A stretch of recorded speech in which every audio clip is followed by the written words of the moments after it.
चलिए आगे बढ़ते हैं। जेडीए से बड़ी खबर है, अब 7 और प्रकार की सेवाओं के लिए करना होगा आवेदन। जोन की बजाय नागरिक सेवा केंद्र में ही इसके लिए आवेदन करना होगा। जेडीए आयुक्त की अध्यक्षता में आज हुई बैठक के दौरान ये फैसला किया गया।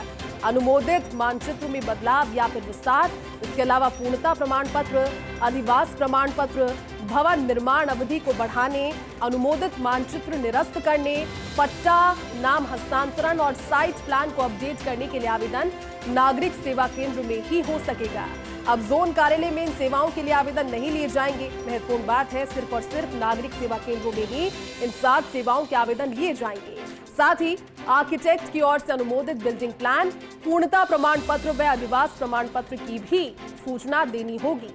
नागरिक सेवा केंद्र में ही इसकी सूचना देनी होगी। इन प्रकरणों की मॉनिटरिंग नहीं होने के कारण यह फैसला लिया गया। जोन कार्यालय में प्राप्त आवेदनों पर जेडीए नहीं करेगा कार्रवाई और ऐसे में नागरिक सेवा केंद्र में इससे पहले नाम हस्तांतरण, पट्टा जारी करने, उपविभाजन, इसके अलावा पुनर्गठन और लीज मुक्ति प्रमाण पत्र आदि के लिए आवेदन की व्यवस्था है। बड़ी खबर आपको बता रहे हैं, 7 सेवाएं जिसके लिए नागरिक सेवा केंद्र में ही आवेदन किया जा सकेगा। चलिए ज्यादा बातचीत के लिए हमारे साथ सहयोगी और एसोसिएट एडिटर अभिषेक श्रीवास्तव जुड़े हैं। अभिषेक, महत्वपूर्ण अपडेट है क्योंकि आज हुई बैठक के बाद भी निर्णय लिया गया कि जो 7 सेवाएं हैं इसके लिए नागरिक सेवा केंद्र में ही अब सिर्फ आवेदन हो पाएगा। इस फैसले के पीछे वजह क्या रही अभिषेक, और अब आगे प्रोसीजर क्या रहेगा इन 7 सेवाओं को लेकर, वो भी जरा दर्शकों को समझाइए।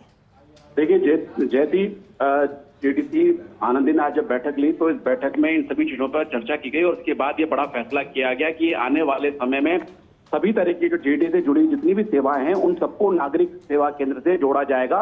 यही कारण है कि इस कड़ी में इन 7 सेवाओं को चिन्हित किया गया है और इन्हें नागरिक सेवा केंद्र से जोड़ा गया है। अब जो आवेदन है वो नागरिक सेवा केंद्र में ही करना होगा। जोन कार्यालय में अगर आवेदन कोई करता है तो उस पर कार्रवाई नहीं की जाएगी।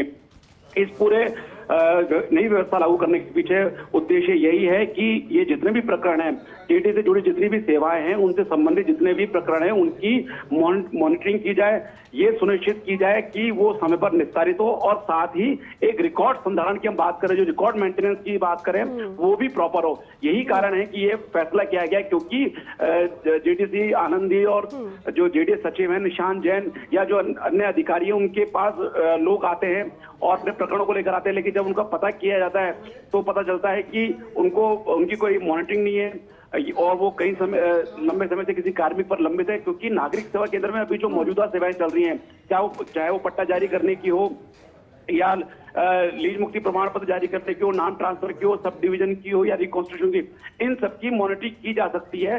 नागरिक सेवा केंद्र के में ऐसी व्यवस्था है कि उसके माध्यम से जो आला अधिकारी है वो देख सकते हैं कि किस कार्मिक के पास कौन सी फाइल, क्योंकि राजकाज से भी जो है फाइलों को सारी फाइलें राजकाज पे डाल दी गई हैं तो बड़ा आसान होता है ये सब चीजें देखना। लेकिन ये जो जिन सेवाओं के लिए आवेदन सीधे जोन कार्यालय में लिए जाते हैं उनकी मॉनिटरिंग प्रॉपर नहीं हो पाती है और ये भी सुनिश्चित नहीं हो पाता कि वो तय समय में निर्धारित हो। क्योंकि अभी जो व्यवस्था लागू है, अभी जो सेवाएं नागरिक सेवा केंद्र में शामिल है उनके लिए बाकायदा डेडलाइन तय की हुई है। जैसे अगर हम पट्टा जारी करने की बात करें तो पट्टा जारी करने के लिए अधिकतम 30 दिन तय कर रखे हैं। तो इसी तरह से जो ये नई सेवाएं जोड़ी गई हैं इनकी भी बाकायदा डेडलाइन तय की जाएगी और भी जो सेवाएं बाद में जुड़ जाएंगी उनकी भी डेडलाइन तय की जाएगी। तो नागरिक सेवा केंद्र से सबसे बड़ा फायदा ये होगा कि कोई भी आमजन, निवेशक या जो भी जेडीए संबंधित सेवाएं लेना चाह रहे हैं उन्हें अपने प्रकरण में कोई कार्रवाई करानी है तो उनके लिए बड़ी सुविधा हो जाएगी कि उनके प्रकरणों की प्रॉपर मॉनिटरिंग होगी, जेडीसी लेवल पे उनकी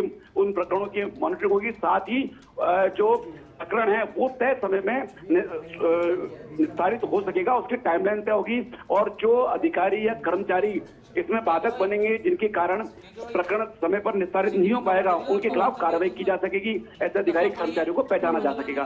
तो ये एक नई व्यवस्था है जिसमें जिन फिलहाल 7 सेवाओं को जोड़ा गया है और आने वाले समय में यही पूरी कवायद है कि सभी तरह की जो सेवाएं हैं जिनमें जोन कार्यालय में सीधे आवेदन लिए जाते हैं उनको भी शामिल किया जाए। क्योंकि अभी जैसी दिक्कत क्या है कि जिन सेवाओं के लिए जोन कार्यालय में आवेदन लिए जाते हैं उनकी कोई जिम्मेदारी नहीं है कि किस अधिकारी कर्मचारी के पास यह है, कब तक वो रख सकता है, कब तक, मतलब किस तरह की कोई डेडलाइन तय नहीं है, किस तरह की कोई जो है जिम्मेदारी नहीं है, तो उस चीजों को तय करने के लिए और ये व्यवस्था लागू की है। आम जन को, आवेदक को, निवेशक को, इनको फायदा देने के लिहाज से ये नई व्यवस्था लागू की है। बिल्कुल आप ठीक कह रहे हैं अभिषेक, कुल मिलाकर के जवाबदेही सुनिश्चित करने के लिए व्यवस्था की गई है। शुक्रिया।